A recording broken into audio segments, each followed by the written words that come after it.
a disciple of Srila Prabhupada, the founder of the Hare Krishna movement, had this to say. I was born in America in 1955, African American, so not your typical person whom you would think would believe Krishna is God, coming from American community, not just American community, but coming from the sometimes referred to as African American community or Negro community. But my background, of course, is my parents were Christians. And of course they follow the Bible, and the Bible has good information, but there wasn't enough information for me.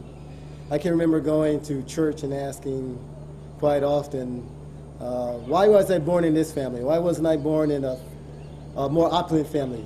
For instance, why wasn't I born in Bill Gates' family? Of course, I didn't ask that at the time, he didn't exist.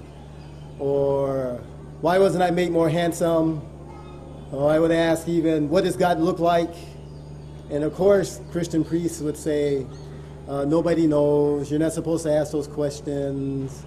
God is spirit, he's beyond your knowing, you just have to accept these simple things. But it wasn't enough for me.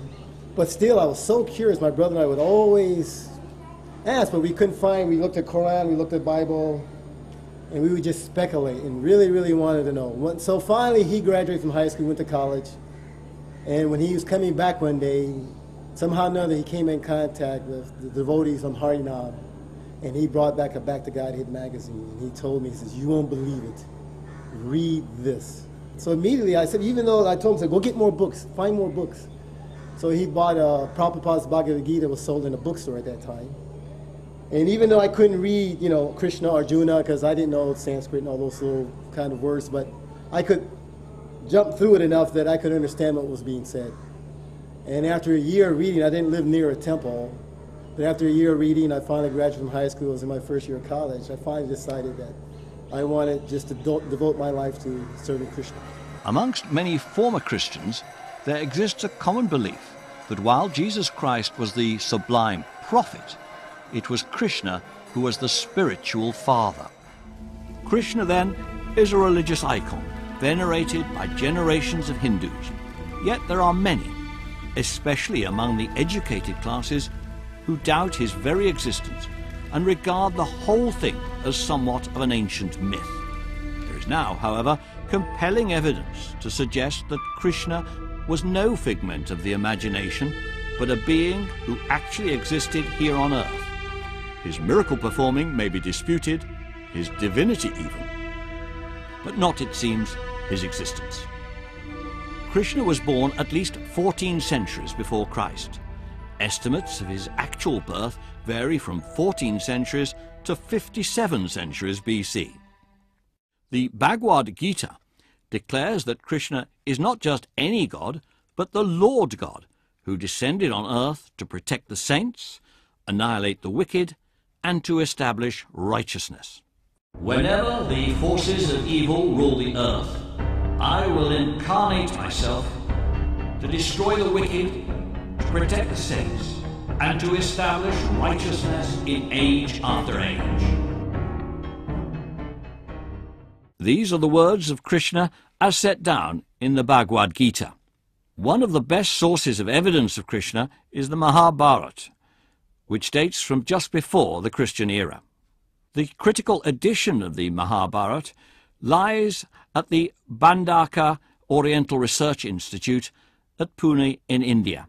The Mahabharata consists of 18 books called Parvas, containing 100,000 verses. They describe a terrible war between the Pandavas, led by Krishna, and the evil Kauravas, in which 4 million soldiers are said to have perished in 18 days. The 100,000 Sanskrit verses of the Mahabharata were painstakingly transcribed from the Shada Codex by Dr. Suktankar and his team of scholars. But could such a war have taken place so long ago? And did Krishna really exist?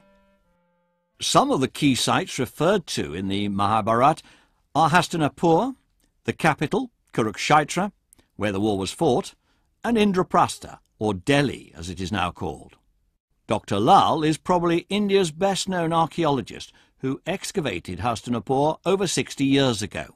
Two extremely divergent views about the historicity of the Mahabharata. According to one view, everything mentioned in the text is true to the very letter. Another view holds that it is the figment of the imagination of a poet called Vyas or many poets. Actually, all this confusion is because the text is not contemporary with the event. That an advanced civilization did exist, at least as long ago as 1500 BC, is borne out by the discovery of various artifacts and a planned town by Dr. Lal and his team. Various artifacts, including earthenware, spearheads, and dice for gambling, were found at Hastinapur. Evidence of a great flood that destroyed Hastinapur was also found, which caused the capital to be shifted to Kausambi, as narrated in the epic.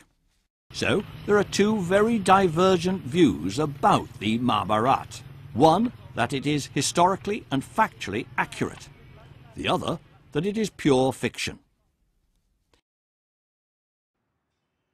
Rajesh Purohit is one of the foremost authorities on the subject. To understand the authenticity of what has been narrated in the Mahabharata, we made an exploration of the data that we have pertaining to the river Saraswati, which is again a controversial river, because most of the scholars believe that it was a mythical river. Interestingly, the data that we have today, it tells that it was a mighty river, virtually existed and produced a mighty civilization. We are coming across with both on the banks of river Saraswati on the north as well as on the south, the southern river, the Drishadvati river, antiquities almost pertaining to the time of Indus Valley civilization as well as pre-Indus Valley civilization. If you take the river's journey from the Himalaya to the Kutch or to the Arabian Sea, the journey is almost 1600 kilometers, and you are having 1200 archaeological sites all along the Saraswati. So these are important data which gives you an insight that you think twice before you say that Mahabharata is a myth. In the years 1860 to 1870, Sir Alexander Cunningham, the first Surveyor General, explored Kurukshetra and identified 4 cardinal points, setting out the boundaries of Kurukshetra, where 4 yakshas were enshrined in the past, which were the guardian deities to protect the Holy Land. The lack of inscriptions from this period can be explained by the fact that writing in India is believed to have only come into use after the arrival of Alexander in 325 BC. Rajesh Purohit again.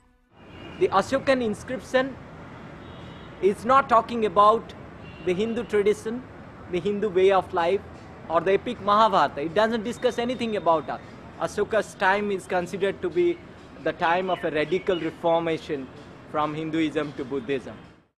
Further supporting evidence comes from the discovery of coins dating from 172 BC. These were issued by the Indo-Greek ruler Ogothocles in present-day Afghanistan, which show Krishna on one side and Balarama on the other. In the 1850s, this column was discovered. It was erected by the Greek ruler Heliodorus in honor of Krishna.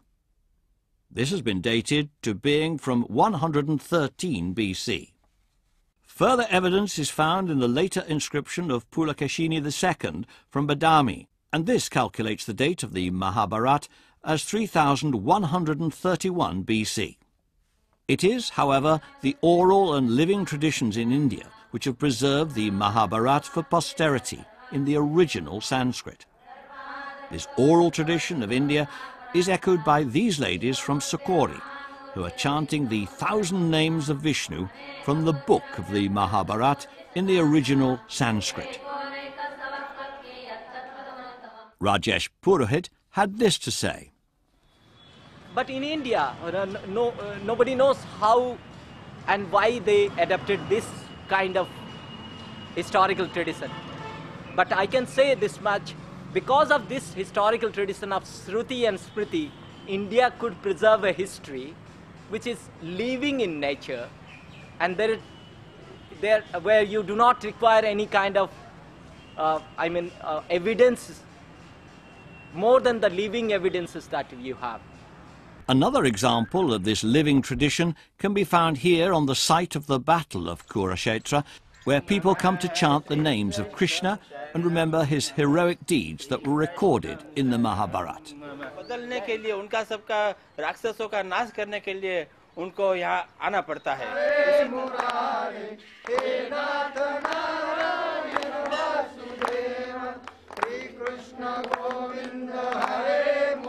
Legend even holds that this banyan tree was witness to the knowledge imparted by Krishna on the battlefield.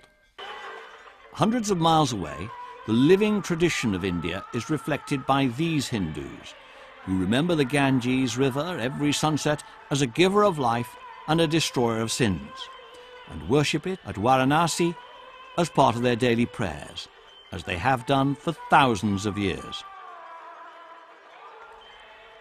In the blazing heat of the Indian summer, the